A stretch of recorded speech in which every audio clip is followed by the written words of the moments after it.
Uh, I'll put on my makeup as well.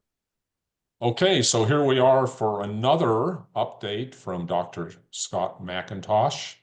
And Scott, I'm not going to give you an introduction because we all know who you are. But anyway, it's all yours. Take it from now. All right. Yeah, thanks, Bill. And thanks everyone else for joining along. And I hope this is a dialogue. We're gonna have a bit of fun with this one. Typically I do a flashback kind of thing. I'm not gonna even bother doing that today. We've been going down some rabbit holes in the last couple of months. So, it's funny.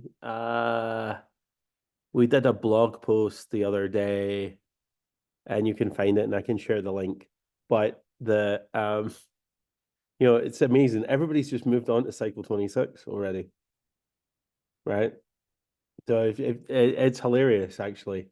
And they've already got this massive range of things, right? So you've got it's going to be smaller than 24 and it's going to be effing huge, right? And it's like you have no idea what the frick you're talking about. So anyway, kind of entertaining. I'm not going to show you cycle 26, but we actually have a viable forecast for cycle 26.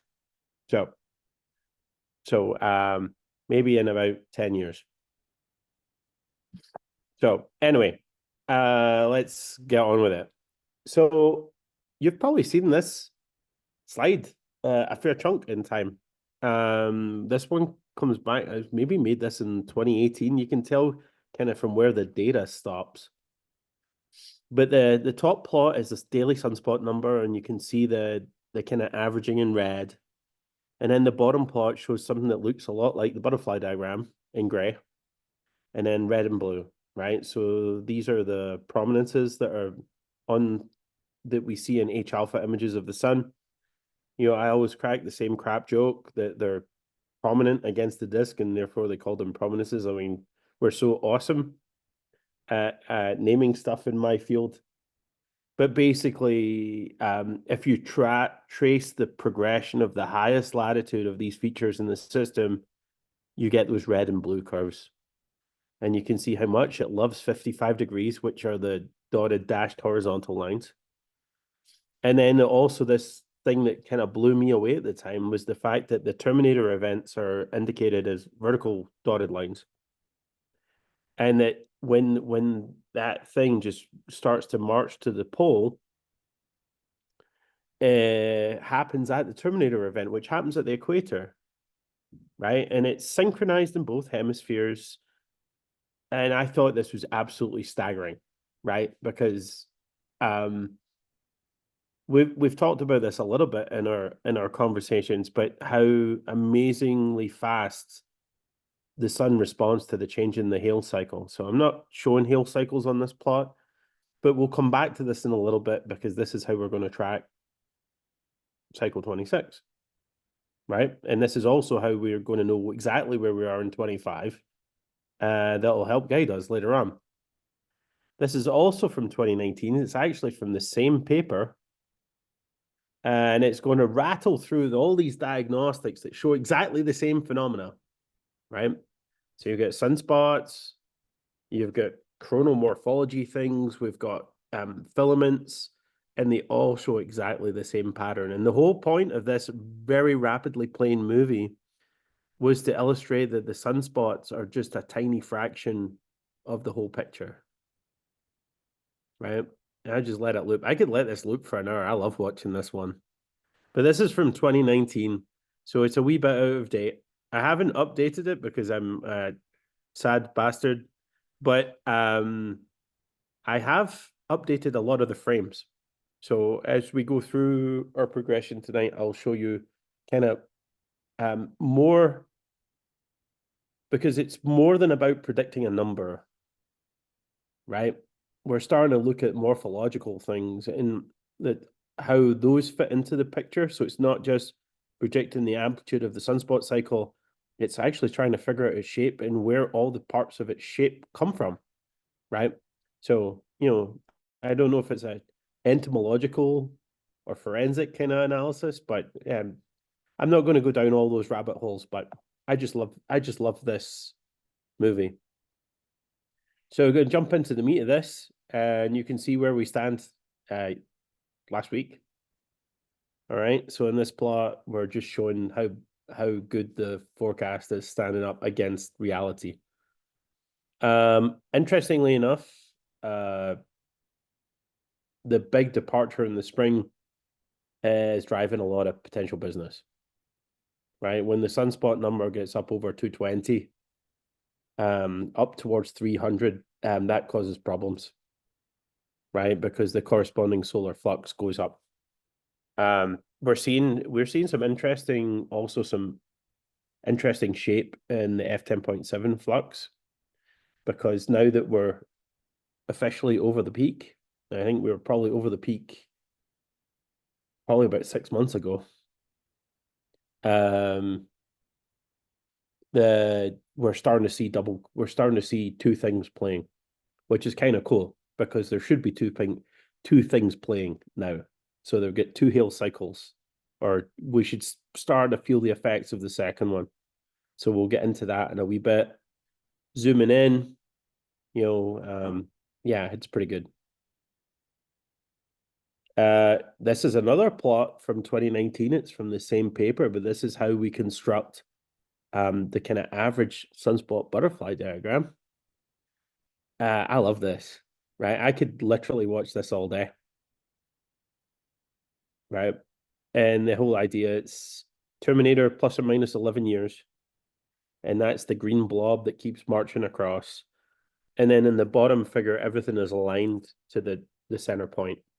And you just build a stack of images and then average them, right? And look how beautiful it is, right? So there's no, people talk a lot about chaos with respect to the sun and the sunspot cycle and things like that. But at the 30,000-foot level, it's not chaotic at all. It's beautifully periodic. You just need to know what the frick you're looking at, right? One thing to note is I can slap the average down, and we'll show this a wee bit later on, and then the progression of cycle 25. So here's the historical average all the way from, I think it goes, I think it's 1880. I think actually the data goes back to 1757, right? But this is from 1880, so it's a long historical record. That's the shading in the background, and cycle 25 is the little red dots, right? So the vertical line here again is the terminator. So we see the kind of tendrils of things, and then boom, it's following the average butterfly diagram, which is pretty cool. So again, it's all about shape. If we look at amplitude, I think this plot is actually a wee bit old. So the statistical average, you can see the weird shape, right? So in this plot, you're looking at cycle 25. The red dots are the monthly sunspot number. You can see the 1 sigma error bars, and you see the mean sunspot number, right? So these are the outputs of our forecast. And you can see that we've also divided the cycle. So the two dotted lines, vertical lines, are the terminators. But what we've found statistically is that the solar cycle can be divided up into 5 kind of parts. So you can go 0.2 is solar maximum, amazingly. 0.4, you can see that there's a change in shape of the sunspot number. It's actually much more pronounced in the F10.7. And then it goes down, and then at 0.6, we hit what we'll later discuss as the cliff. That's the time when the sun makes no sunspots, right? It just stops. And oddly enough, so this is the sunspot number. If I showed you the same thing for F10.7, you see how amazingly symmetric it is between 0.6 and 1, 1 and 0 and 0.6. And it does this statistically. It's amazing, right? So irrespective of the cycle, it always obeys that symmetry. So for those of you that are into really elegant mathematics and physics, when you start to see things line up as simply as that, it's really pretty beautiful. Here's F10.7. You can see that the departure, that massive departure in the spring, really fricked my skill score up. The skill score dropped from 80% to 65% just because of that big spike, right? So it's like a root mean squared error. So if you're off by, on this monthly forecast, by 50, that compounds like crazy, even though it's only one data point. So here we're getting into kind of discussing the morphology a little bit. So this is now the unit cycle again. You see the terminators at the start and the end. We can turn it up to 11 for the fans of Spinal Tap at solar max. And then it hits a cliff about 0.6, right? So basically, this is, like I said, when activity shuts off. But we're getting into this phase of the cycle where things are going weird, right? So I've pointed out here that we've gone up, right? And it's gone up pretty linearly. And now it changes pitch, right? So the reason we think that it starts to come down at all is because you now have two Hale cycles, not just one, right? So we are basically in the process of tracking what will become sunspot cycle 26, right? So it's starting to influence things at high latitudes. And one of the first things we see now is we're going to start to see not just active regions, but we're going to start to see coronal holes playing again. So that's, I call that badly the dark side of solar activity, right? Because it's dark, right? We're used to looking at bright, shiny stuff. Well, these are not bright, shiny things. These are dark things, but they emit plasma velocities of about 800 kilometers a second peaking out. So typically about somewhere between 500 and 700 kilometers a second. So their energy is being converted in a different way. And that's because the magnetic field is open. So this is just a illustrative thing that we're entering into a different phase of solar activity. I don't think it'll affect you guys terribly much. I do fear that the geomagnetic indices are going to go up, right? So one of the nice things about the ascending phase is it's pretty clean. But when we get into this phase where there's two solar cycles or two Hale cycles playing with one another, and that's my attempt at an illustration of that here. So you're pretty familiar with the red, white, and blue thing. And it's phasing. We're now looking at a time where there's two Hale cycles present. And the second one is starting to interfere. The high latitude one starting to interfere with the mid latitude one.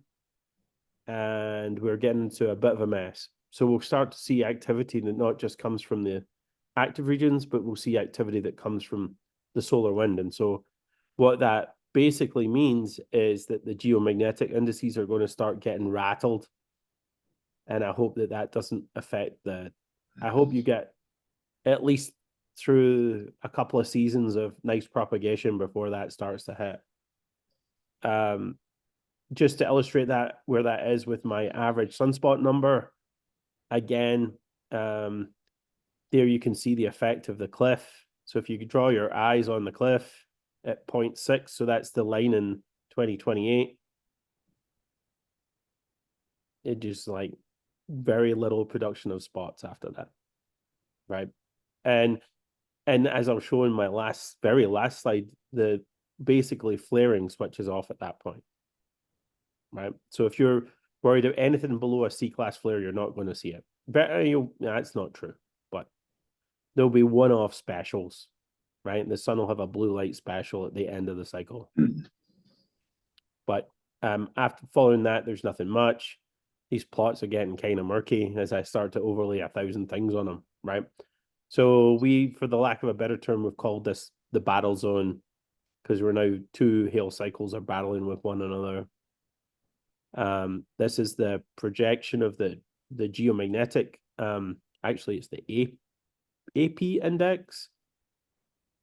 And so you can see the monthly data in green. The forecast there is sitting in white. Look at the standard deviation of the signal right about 0.4, right? So if red is 0 and 1, first dash is maximum at 0.2, the next one is huge, right? The variance is massive. And that's because it just becomes very erratic, right? So there's different things whacking the Earth's magnetosphere. So actually, it's funny. People are celebrating that we're past solar maximum because they think, oh, well, everybody's just going to switch off. No, it's going to become bloody messy, right? So that's cool. So in the next couple of years, when you see that geomagnetic activity is increasing, you can say why. Okay. And we've already had 2 significant storms in the last year, which is more than the last cycle produced in its entirety. I anticipate for the next 2, maybe 3 years, we're going to get whacked. So just to, I'm just playing games with overlays here. But this is something you might be a wee bit more familiar with. We've talked about it a lot in these calls. But you can see kind of clearly the top line again is that AP index. This is the monthly average. You can see that it peaks after sunspot max, right? The other interesting point from this slide is that if you take your eyes at the present numbers, this and just average between 2022 and 2024, you can see that we're not at peak geomagnetic activity, but we're already at that which was available to us in the peak of cycle 24. Right. So I anticipate it's going to go up another 30%, maybe 40 to 50% in the next couple of years. Right. And we have no idea. Actually, we're trying to develop an idea of what that does to things that are hurtling around our heads at 200, 300 kilometers. Right.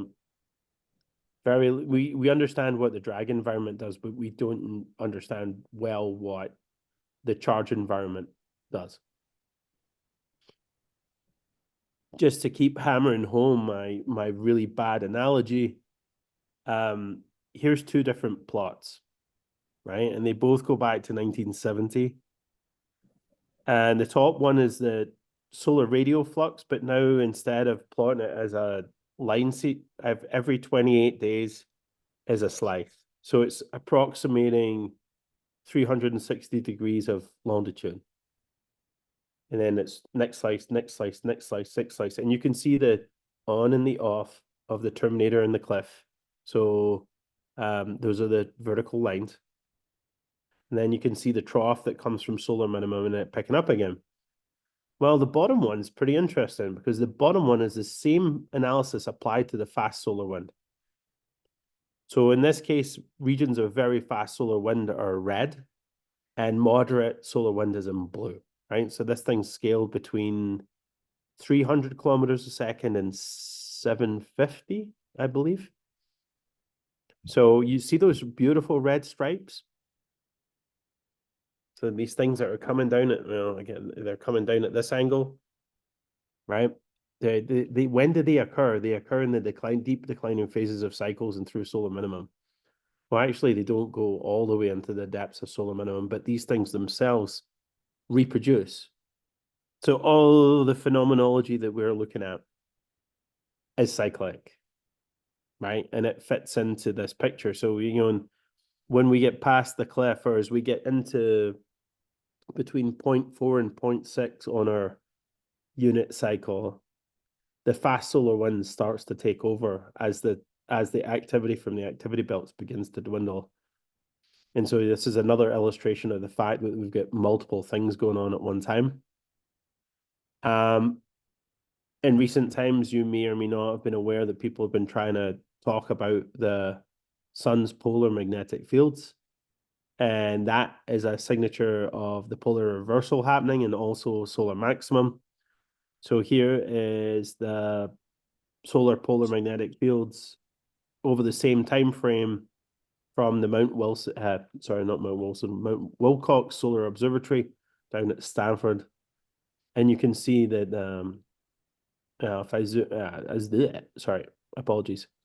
that it crossed zero and is now departing from zero again, which means that the polar reversal is complete. It was completed a while ago. It's always great to do these kind of things in retrospect, but solar maximum is on us. The actual peak may have passed. We may see some excursions, but I think when it comes down to it, we're sometime in the middle of 2024 will be the time. And I don't want to say that we said that in the paper we wrote about this stuff in 2022. But anyway, we did. So just to look to dissect that fast solar wind thing a little bit more, I told you we are going to go down some rabbit holes. I've sliced it up into 4 equal length chunks, and then I turned them vertically just to mess with you all, right? So you can see the top is the same time series, and it goes from 1960 to 2033. Actually, I picked that deliberately. And then the bottom shows the various 11, they're not quite 11-year slices, but it's Terminator to Terminator. And you can see now, if you draw your eye across, you can see how when you stretch these onto the unit cycle, that those fast wind streams occur at the same kind of epoch. And in fact, there may be a weirdness here. And the weirdness is that the odd and even cycles are the same, right? So in this case, if you compare the first slice and the third slice and the fifth slice, they're the same. And the second slice and the fourth slice are similar, right? So there's different things, which means that potentially, right, it's a small sample size, but the orientation of the magnetic Hale cycles is important to geomagnetic activity. I don't think that's anything new. They've been talking about that for decades. But the fact that it's funny, people talk about odd and even cycles, right? And I'm sure in some of between our group and the other groups, a lot of people place a lot of stock in understanding the differences between an odd and an even cycle. The big difference is the orientation of the magnetic field. Okay, so there's weird stuff like next time I'll show you about flaring. The flaring statistics are different in odd and even cycles, right? Why? Right? We don't really know why. The animation that's playing on the right side is just all these things stacked up against one another. So it's just a static frame again. You see the stripes coming down. You can see, in this case, 0.2. So solar maximum again is that black vertical line that you can maybe make out. Then 0.4, 0.6, 0.8. You can see how the different striations start to dominate the pattern. It's pretty cool. This is going to be probably, it could well be my last topic, my last paper in this series, right? So looking forward to writing that one. Actually, I've been working on it for 6 years. So anyway, so more signs in the puzzle. So here's my estimator.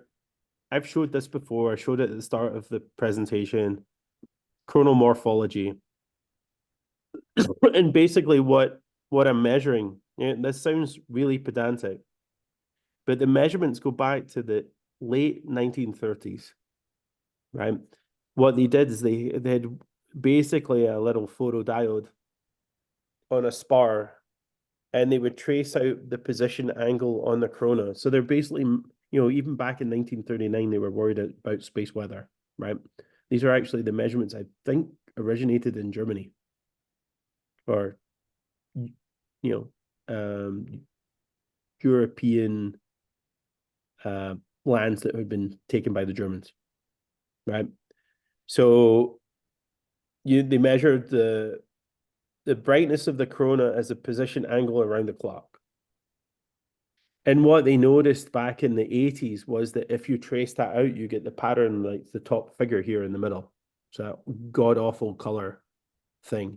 You can see that goes back to 1939, and it ends in 2011 when they switched off the Pierce McMath telescope down at Kitt Peak in Arizona, which is a crying shame, actually. such a beautiful record, and it just ended because nobody was using the data, believe it or not. But you can see this pattern, right? You can almost see the recurring pattern. It sits at at high latitudes. There's a spar that goes up and a spar that goes down, right? Seem familiar? The second one is the spacecraft that I cut my teeth on that launched the day I started my 2 weeks after I started my PhD thesis.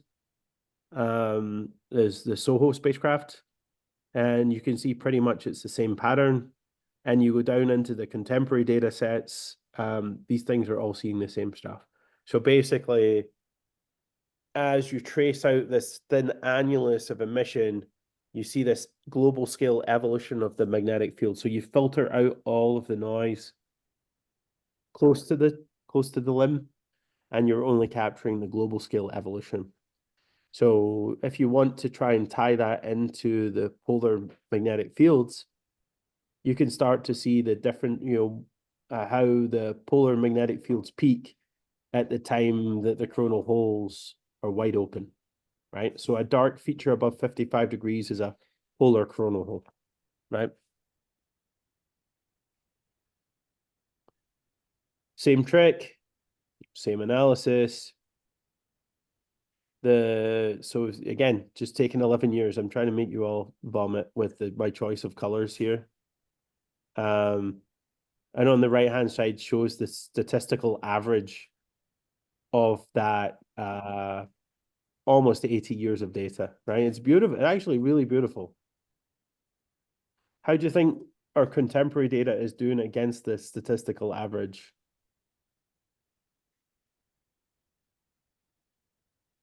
So morphology is cyclic. So it's not just the numbers and it's the shape too, and the morphology. I made this afternoon. I kind of knew what it would look like, because it's yet another one of these things where we're actually trying to track and identify where we are in the cycle, right? Because if I understand where I am in this cycle, I can tell you a lot of other things that are going to happen, right? So again, historical average on the left-hand side, the contemporary data in the middle. So the yellow vertical line that you can see or maybe see in that is today, right? So this is the actual current data for the last 5,000 days, if you like. And you can see that there's no jiggery pokery to line anything up here. I know that the Terminator event was on December 13th of 2021. That's my reference point. That's 0. And I think that's pretty good. So what's next? Morphology. So in the morphology world, when the polar field reversal happens, the polar coronal hole should start to open back up again. So sometime in the next 6 months, 6 months to a year probably, we anticipate that the polar coronal magnetic field is going to open up. And it does it fairly fast, actually. It's another one of these pieces of phenomenology that we don't really understand very well. You can see it historically, that the ramp up, it's smooth, and then it's abrupt, and then it becomes a dark again. The sun's beautifully amazing. So I showed it. Sorry, go back. So we're expecting the polar coronal holes to reform relatively soon. Just to re-emphasize the fact that these shapes are recurrent, right? There's no magic here. Okay. We've talked about this in a couple of our presentations. Remember, we've talked about this mad recurrent coronal hole? Yeah, I think I mentioned this at the end of, so that's the kind of movie colored thing at the bottom right-hand side of my screen, right? They're awful representations, but the one from 2001 and the one from 2024 have the same characteristics. So the one in 2024, you can see that there's a coronal hole there on the central meridian. Do you see it? Do you see how flat a top it has? These things hate 55 degrees, really hate it, right? And the same on the ones on the far right-hand side. These are from last month, right? But I've been tracking this thing for months. It's similar. It really doesn't like 55 degrees. So here's just a progression. These are just random. These aren't even exactly 28 days apart, but you can see the formation of this coronal hole, and it's not really evolving much in shape. It's not really evolving much in longitude. It kind of is. It's slightly drifting, which it should. But the thing is that its morphological marker of 55 degrees latitude. If I go back here and you look at that mauve line again, and this isn't up to date yet, right? I've got to update this plot. I'm meeting with someone tomorrow to help me update this.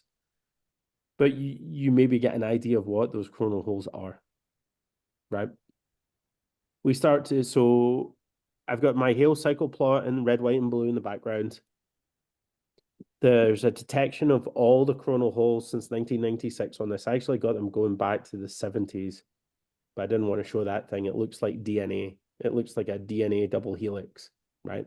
So you can see that the morphology of these coronal holes approximately follows the Hale cycle polarity. So when a coronal hole appears on the disk, we can tell what its polarity is by measuring the magnetic field underneath it. So you get to see this idea where you've now got other markers of the Hale cycle that are global scale magnetic fields. Okay. If I animate that stuff, this plays real fast. But again, the idea is that now you're seeing more features adding the same thing. And just for clarity, I did not do the superposed epoch analysis that I can absolutely do. I'm not showing that because it looks like a cat's breakfast. So, but it's there, right? There's definitely a repeating pattern in the coronal holes as well. But it's difficult because coronal holes come from two different sources. So some of them are long-lived, deep-rooted things that are like buoys. And the others come from when active regions break up. So the reason that this signature looks so messy is that you're seeing the superposition of two different effects. And with the data, the way we have the data and the way we study the sun, it's extremely hard to decompose the two. So you just have to look at it and squint.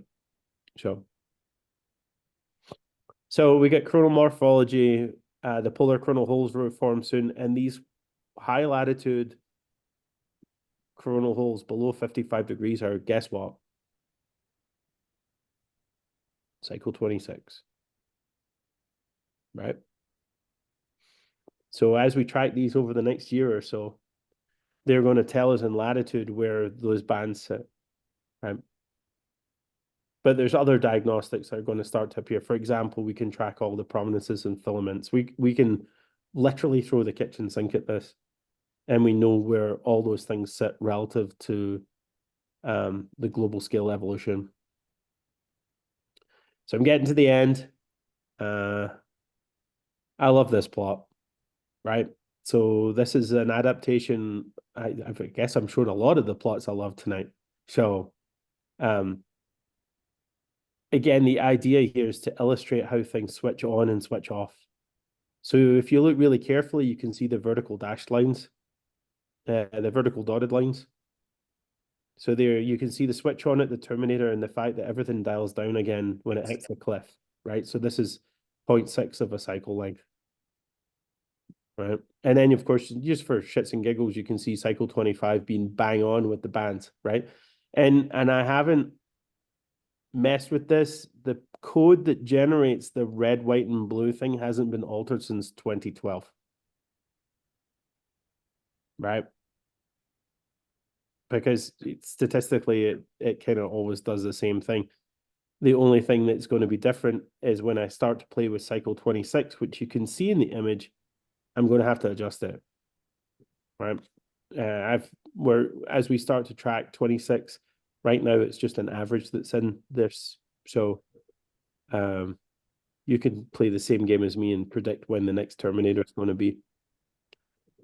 The one that's really cool, remember I said about flares switching on and off? Right, so this is a cat's breakfast, right? So it's the same plot. See the sunspot number wobbling away. You can see the massive peaks in the sunspot number, and you can see how strong the correspondence is between the X-class flares, which are the red dots, and these big excursions in the sunspot number. Right? There's almost 1-to-1. Right? You won't get an X-class flare unless it's surging.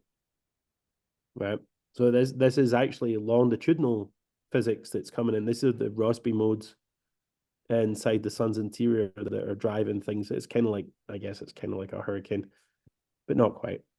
So, but you can see now the effect of the dotted vertical lines, and the fact that can you see that?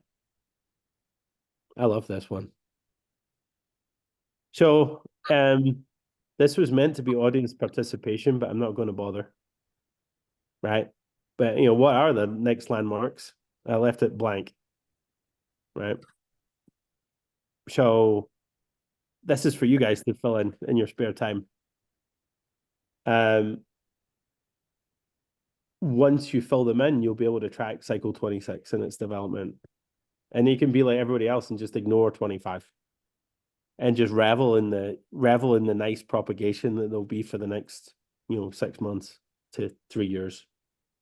So all you've got to worry about is when we hit the cliff. When we hit the cliff, everything switches off. Right? That's when the solar radial flux goes below 90, and we stop baking the upper atmosphere. Whoop. Okay. Any questions? Is anyone in a coma?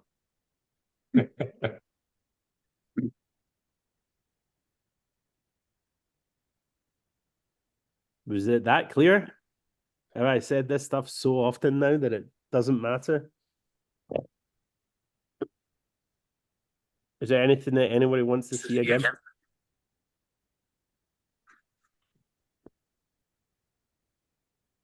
I'm not sure if anybody's wanting to say anything that's actually got the mute button set.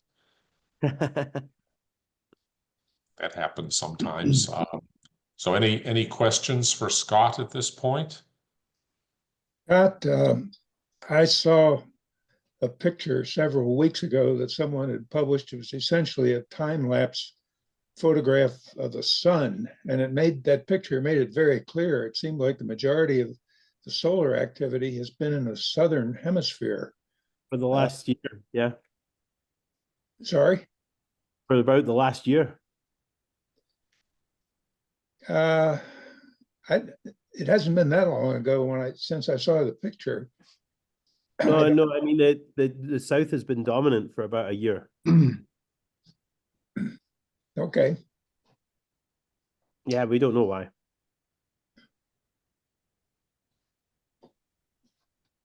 So that dominance seems to have faded over the last week. Yeah, there's signs that the North is rising, if that's a good way, but maybe not in this country. But whatever. Yeah, there's signs that the North is rising. Whether in last cycle was very asymmetric, right? You can see it here. So there's the North peaked in 2012 and the South peaked in 2014. So yeah, a very double peaked structure. Maybe the same the cycle before. I mean, in fact, more often than not, they're double peaked. You can see the big departure between the North and the South in the current cycle here. This is a bit out of date now, but you can see that it's the big excursion in the blue.